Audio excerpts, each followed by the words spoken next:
ಕರುನಾಡ ಚಕ್ರವರ್ತಿ hat trick hero ದೊಡ್ಡಮನೆಯ ಕುಡಿ doctor Shivraj Kumar ಅವರು ಅಮೆರಿಕಾದಲ್ಲಿ ಶಸ್ತ್ರಚಿಕಿತ್ಸೆಗೆ ಒಳಗಾಗಿ ಗುಣಮುಖರಾಗಿ ತಾಯ್ನಾಡಿಗೆ ಇವತ್ತು ವಾಪಸ್ ಆಗ್ತಾ ಇದ್ದಾರೆ. 1 ತಿಂಗಳ ಬಳಿಕ ಬೆಂಗಳೂರಿಗೆ ವಾಪಸ್ ಆಗ್ತಾ ಇರುವಂತಹ ಶಿವಣ್ಣ ಅವರನ್ನ ಗ್ರ್ಯಾಂಡ್ ಆಗಿ ವೆಲ್ಕಮ್ ಮಾಡ್ಕೊಳ್ಳೋದಕ್ಕೆ ಅಭಿಮಾನಿಗಳು ಕೂಡ ಸಿದ್ಧತೆಯನ್ನು ಮಾಡ್ಕೊಂಡಿದ್ದಾರೆ. ಹಾಗಾದ್ರೆ ಎಷ್ಟೊತ್ತಿಗೆ ಬರ್ತಾರೆ ಶಿವಣ್ಣ ಅವರನ್ನ ವೆಲ್ಕಮ್ ಮಾಡ್ಕೊಳ್ಳೋದಕ್ಕೆ ಅಭಿಮಾನಿಗಳು ಯಾವ ರೀತಿ ಪ್ಲಾನ್ ಮಾಡ್ಕೊಂಡಿದ್ದಾರೆ ಬನ್ನಿ ನೋಡ್ಕೊಂಡು ಬರೋಣ. ಅಮೆರಿಕಾದಿಂದ ತಾಯ್ನಾಡಿನತ್ತ ಹ್ಯಾಟ್ರಿಕ್ ಹೀರೋ ಶಿವಣ್ಣ ಸ್ವಾಗತಿಸೋಕೆ ಭಕ್ತಗಣ ಭರ್ಜರಿ ತಯಾರಿ.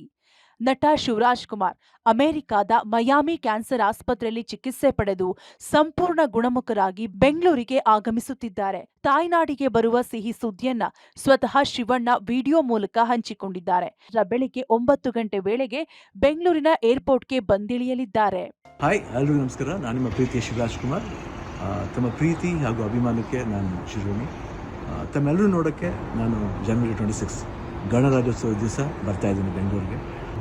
So meet you on republic day. ನಮಸ್ಕಾರ. 1 ತಿಂಗಳಿಗೂ ಅಧಿಕ ಕಾಲ ಅಮೆರಿಕಾದಲ್ಲಿದ್ದು ಚಿಕಿತ್ಸೆ ಪಡೆದು ಚೇತರಿಸಿಕೊಂಡ ಶಿವರಾಜ್ ಕುಮಾರ್ ಆಗಾಗ ಅಭಿಮಾನಿಗಳಿಗೆ ಅಪ್ಡೇಟ್ ಕೊಡ್ತಾ ಇದ್ರು. ಶಿವಣ್ಣ ಚಿಕಿತ್ಸೆಗೆ ಹೋಗ್ತಿದ್ದಾರೆ ಎಂದಾಗ ಕುಟುಂಬಸ್ಥರು, ಚಿತ್ರರಂಗದ ಆಪ್ತರು ಹಾಗೂ ಅಭಿಮಾನಿ ಬಳಗ ಸಹಜವಾಗಿಯೇ ಆತಂಕಕ್ಕೆ ಒಳಗಾಗಿತ್ತು. ಶಿವಣ್ಣ ಕೂಡ ಅಮೆರಿಕಾಗೆ ತೆರಳುವ ಮುನ್ನ ಭಾವುಕರಾಗಿ ಮಾತನಾಡಿದ್ರು. ಸರ್ಜರಿ ಬಳಿಕ ಹೊಸ ವರ್ಷದ ದಿನ ಶಿವಣ್ಣ ಅಭಿಮಾನಿಗಳ ಮುಂದೆ ದರ್ಶನ ಕೊಟ್ಟಿದ್ದು ಅವರು ಆಡಿದ ಧೈರ್ಯದ ಮಾತುಗಳಿಂದ ಅಭಿಮಾನಿಗಳು ನಿರಾಳರಾಗಿದ್ರು. ಶಿವರಾಜ್ ಕುಮಾರ್ ಡಿಸೆಂಬರ್ 18ರಂದು ಅಮೆರಿಕಾಗೆ ಪ್ರಯಾಣ ಬೆಳೆಸಿದ್ರು. ಡಿಸೆಂಬರ್ 24ರಂದು ಸರ್ಜರಿಗೆ ಒಳಗಾಗಿದ್ರು. ಬಳಿಕ ಸಂಪೂರ್ಣ ಗುಣಮುಖರಾಗಿ ಹೊಸ ಉತ್ಸಾಹದಲ್ಲಿ ಬೆಂಗಳೂರಿಗೆ ಆಗಮಿಸುತ್ತಿದ್ದಾರೆ.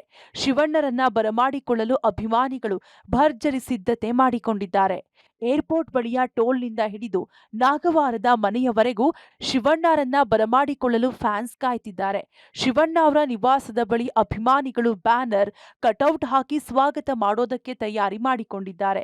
ನಾಳೆ ಶಿವಣ್ಣ ಮನೆಯಲ್ಲಿ ಹೊಸ ವರ್ಷ ಹಾಗೂ ಸಂಕ್ರಾಂತಿ ಸಂಭ್ರಮ ಒಟ್ಟೊಟ್ಟಿಗೆ ನಡೆಯಲಿದೆ. Dhanu Yalagaj, entertainment bureau, public TV, Bengaluru.